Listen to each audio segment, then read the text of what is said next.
সামনে বাংলা দখলের টার্গেট, তারই মধ্যে কাঁটার মতো বিচ্ছে গোষ্ঠীদ্বন্দ্ব, মতবিরোধ। পরিস্থিতি সামলাতে কি এবার হস্তক্ষেপ করতে হলো বিজেপির শীর্ষ নেতৃত্বকে? দিল্লিতে জেপি নাড্ডা, দিলীপ ঘোষ বৈঠক, কলকাতায় মুকুল রায়ের বাড়িতে কৈলাস বিজয়বর্গীয়।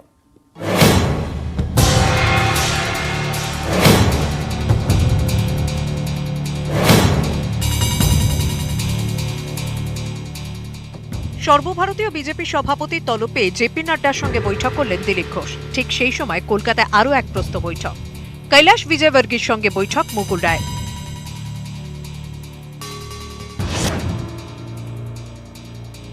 রাজ্যে নেতাদের গোষ্ঠীদ্বন্দ্বের রাশ টানতে কি বিজেপি শীর্ষ নেতৃত্বকেই হস্তক্ষেপ করতে হলো? জেপি নাড্ডা দিলীপ ঘোষ বৈঠকের পর এ নিয়ে জল্পনা তুঙ্গে। সূত্রের খবর, রাজ্যে গোষ্ঠীদ্বন্দ্বের রাশ টানতেই নির্দেশ দেওয়া হয়েছে দিলীপ ঘোষকে। সবাইকে নিয়ে কাজ করতে হবে, সবার মত নিয়ে চলতে হবে, সেটাও বুঝিয়ে দেওয়া হয়েছে। পরিস্থিতি বুঝে কৌশলী দিলীপও। সবাইকে কাজ আবার সম্মান দেওয়ার চেষ্টা করেছি। হতে পারে আমার ভুল হতে পারে, আমি সব একদম জানি এরকম নয়, কিন্তু যারা এসব বলছেন আমি বলছি তারা একবার টিএমসির সঙ্গে লড়ে দেখিয়ে দিই। মুকুল রায়কে নিয়ে জল্পনার মধ্যেই জেপি দিলীপ বৈঠক। বিজেপিতে মুকুলকে প্রাপ্য গুরুত্ব দেওয়া হচ্ছে না, এই অভিযোগ নানা স্তর থেকে বারে বারে উঠেছে। আমি তো বুকের পা দিয়ে রাজনীতি করতে এসেছি, সে যে সামনে আসবে তার বুকের উপরে দাঁড়িয়ে রাজনীতি করবো, এটা এখানে বলে যাচ্ছে। এবং বাংলার পরিবর্তন দিলীপ ঘোষ একা করতে পারবে। কারো যদি আত্মবিশ্বাস না থাকে, বিশ্বাস না থাকবে, সে বাড়িতে বসে থাক। নাড্ডার সঙ্গে বৈঠকের পরে মুকুল রায় প্রসঙ্গে কৌশলী দিলীপ। মুকুলদা বিজেপিতে আছেন এটুকু আমি জানি, এবং উনি বলেছেন বিজেপিতে আছেন, বিজেপিতে থাকবেন। কথাটা আগেই বলেছিলেন মুকুল রায় যে আমি ভারতীয় জনতা পার্টিতে ছিলাম, আছি, থাকবো। সুতরাং স্বাভাবিকভাবে জল্পনার কোনো অবকাশ নেই। তবে সমস্যা যে আছে দিল্লির বিজেপি নেতাদের তৎপরতাতেই তা স্পষ্ট। নাড্ডা দিলীপের বৈঠকের মধ্যেই কলকাতা পৌঁছলেন কৈলাস বিজয়বর্গী। বিমানবন্দর থেকে সোজা মুকুল রায় সল্টলেকের বাড়িতে মিনিট ৪৫ কথা হয় দুজনের। মঙ্গলবার থেকে রাজ্যের প্রস্তুতি খুঁটিয়ে দেখতে বৈঠকে বসছেন কৈলাস, সেখানে থাকতে পারেন মুকুলও। অরূপ দত্ত ও অর্ণব হাজরা, নিউজ 18 বাংলা। রক্তদান শিবির ঘিরে তৃণমূল কংগ্রেসের দুই গোষ্ঠী সংঘর্ষে গুলি চালানোর চেষ্টার অভিযোগ। ধুন্ধুমার হাওড়ার বেরিলিয়াস রোডে গোষ্ঠীদ্বন্দ্বের অভিযোগে অবশ্য অস্বীকার করেছেন মন্ত্রী অরূপ রায়।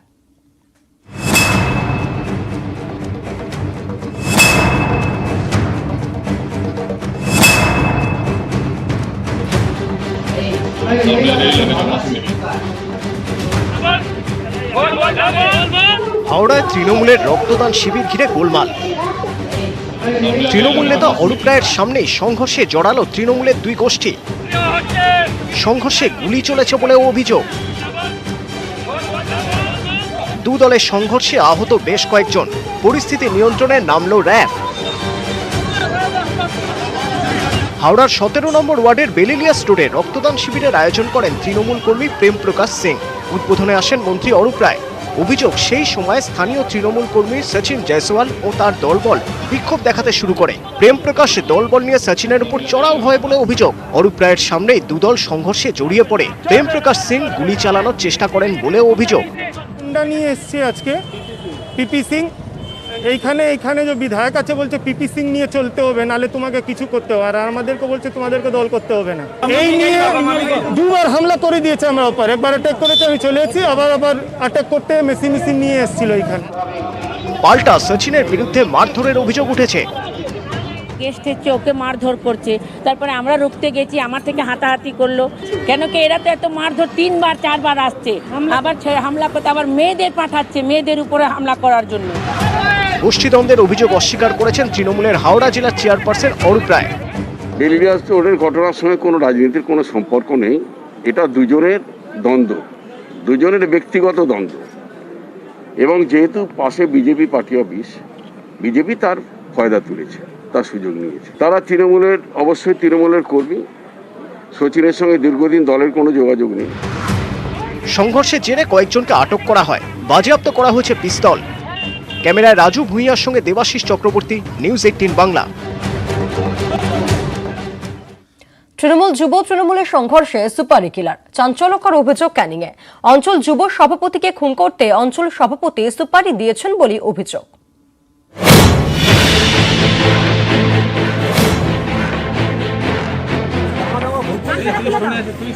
রবিবার ক্যানিংয়ের দক্ষিণ বুধাখালী গ্রামের তৃণমূলের বুথ সভাপতি অনিল গায়েনের বাড়িতে হামলা হয়। বুথ সভাপতি তার ছেলে ও বৌমাকে বেধড়ক মারধরের অভিযোগ। কি দিয়ে মারধর করেছে সেটা বলো। বন্দুক দিয়ে, বন্দুকের পুঁতো নিয়ে যেই কথা বলছিস সঙ্গে সঙ্গে মাথায় মেরেছে। ওরা চাইছে যে আমাদের দলে অ্যাডজাস্ট হয়ে যেতে হবে, আমাদের সঙ্গে আমরা যে যা বলবো তোমাকে তাই শুনতে হবে। মানে ওরা কোন দল করে? ওরা ওই যুব সেজে আছে যারা। ক্যানিংয়ের ইটখোলা অঞ্চল তৃণমূল যুব সভাপতির অভিযোগ, শনিবার রাতে তাঁর উপর হামলা হয়। দীপঙ্কর মণ্ডল বলে এক ব্যক্তি রয়েছে, কুখ্যাত গুন্ডা, তাকে সুপারি দেয় ক্ষতি সর্দার। গতকাল রাত্রে অন্ধকারে দীপঙ্করকে আবার সুপারি ক্ষতি সর্দার দেয় আমাকে মারার জন্যে। কে দিয়েছে মেশিন? ক্ষতি সর্দার আর কে সঙ্গে ছিল? ইন্দ্রজিতের অভিযোগ, বন্দুক সহ দুজনকে হাতে নাতে ধরে ফেলেছে তার অনুগামীরা। ইন্দ্রজিৎকে খুনে সুপারি দেওয়ার অভিযোগ তৃণমূলের অঞ্চল সভাপতি ইটখোলা পঞ্চায়েতের উপপ্রধান খতিব সর্দারের বিরুদ্ধে।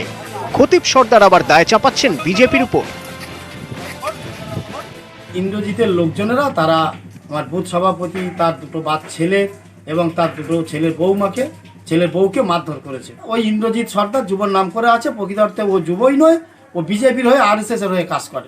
ইটখোলাতে যে গন্ডগোলটা যুব আর মাদারে হয়েছে, তাদেরই এলাকা দখল করা কেন্দ্র করে নিজেদের মধ্যে গুলি, নিজেদের মধ্যে মার্ডার, এগুলো তো তাদের নিত্য নৈমিত্তিক কাজ। সেই কাজটা এখন বিজেপির উপর চাপাতে বলছে যে এরা নাকি বিজেপি করছে। এরা কেউ বিজেপি করে না। বেশ কিছুদিন ধরে তৃণমূল মাদার বনাম তৃণমূল যুব সংঘর্ষে উত্তপ্ত ক্যানিংয়ের ইটখোলা। গত 11ই আগস্ট দুপক্ষের মধ্যে সংঘর্ষ হয়। জুলাইয়ের প্রথমেও একই ঘটনা। নিউজ 18 বাংলা। করোনার উপসর্গ ছিল। পূর্ব মেদিনীপুর জেলা হাসপাতাল থেকে মৌখিকভাবে জানানো হয় বৃদ্ধ করোনা পজিটিভ।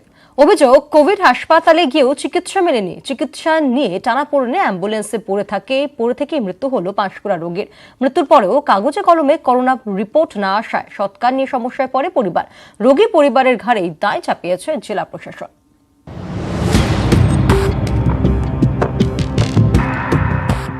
কয়েকদিন ধরে জ্বর, শ্বাসকষ্ট। পাঁশকুড়ার গোগ্রাস গ্রামের 65 বছরের অসুস্থ ব্যক্তিকে পূর্ব মেদিনীপুর জেলা হাসপাতালে নিয়ে যায় পরিবার। হাসপাতাল থেকে মৌখিকভাবে জানানো হয় বৃদ্ধ করোনা পজিটিভ। এরপরই হয়রানি চূড়ান্ত। হাসপাতালে বৃদ্ধকে নিয়ে ঘুরল পরিবার। চিকিৎসা না পেয়ে অ্যাম্বুলেন্সে পড়ে থেকে মারাই গেলেন বৃদ্ধ।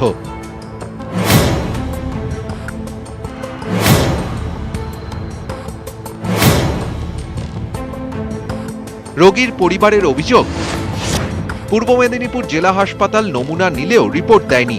হাসপাতাল মৌখিকভাবে জানায় রোগী করোনা পজিটিভ, কিন্তু কোনো কাগজ দেয়নি। এরপর বড়মা কোভিড হাসপাতালে বৃদ্ধকে নিয়ে যায় পরিবার। সেখান থেকে জানানো হয় আইসিইউতে বেড খালি নেই। পরিবারের দাবি, চণ্ডীপুরের চিকিৎসার জন্য রোগীকে নিয়ে যেতে বলা হয়। বড়মা হাসপাতালের সামনেই অ্যাম্বুলেন্সে পড়ে থেকে মারা যান বৃদ্ধ।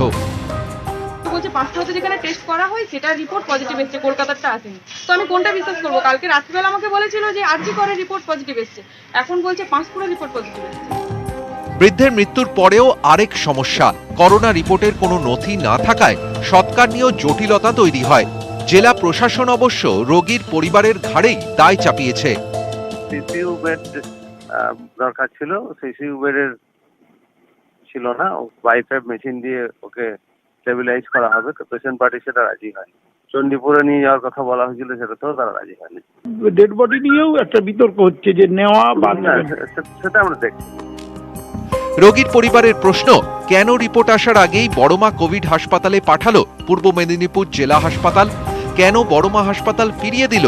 সময় মতো চিকিৎসা হলে হয়তো বৃদ্ধের প্রাণটা যেত না। ক্যামেরায় সন্দীপ গুড়িয়ার সঙ্গে সুজিত ভৌমিক, নিউজ 18 বাংলা। দুর্ঘটনায় জখম যুবক। সিটি স্ক্যান রিপোর্ট বলছে মাথায় রক্ত জমাট বেঁধে গিয়েছে। সেই যুবককে ফেরানোর অভিযোগ কলকাতার 3টি সরকারি হাসপাতাল এবং বারাসতের 2টি নার্সিংহোমের বিরুদ্ধে। এখন বারাসত হাসপাতালে আইসিইউতে ভর্তি যুবক।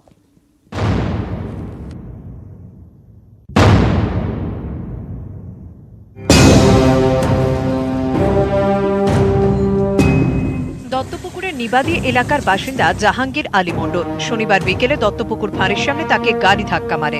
বারাসাত জেলা হাসপাতালে নিয়ে গেলে সিটি স্ক্যান হয়। রিপোর্টে দেখা যায় মাথায় রক্ত জমাট বেঁধে আছে। বারাসাত হাসপাতাল থেকে জানানো হয় জাহাঙ্গীরের উন্নত চিকিৎসা প্রয়োজন। শনিবার রাতে জখম যুবককে আরজি করে রেফার করা হয়। এরপরই হয়রানি শুরু। পরিবারের অভিযোগ, আরজি করে যুবকের সিটি স্ক্যান হয়। রিপোর্ট দেওয়ার পর জানানো হয় এখানে চিকিৎসা হবে না। এমআর বাঙ্গুরে যুবককে নিয়ে যায় পরিবার। সেখান থেকে জানানো হয় কোভিড হাসপাতাল বলে দুর্ঘটনায় জখমের চিকিৎসা হবে না। এরপর এসএস ক্যাম্প। অভিযোগ, এসএস ক্যাম্প জানায় বেড নেই, তাই জাহাঙ্গীরকে ফেলে রাখা হয়। ততক্ষণে জাহাঙ্গীরের অবস্থার অবনতি হয়। বাধ্য হয়ে পরিবার বারাসাতের একটি বেসরকারি হাসপাতালে নিয়ে যায়। সেখানেও বেড নেই জানানো হয়।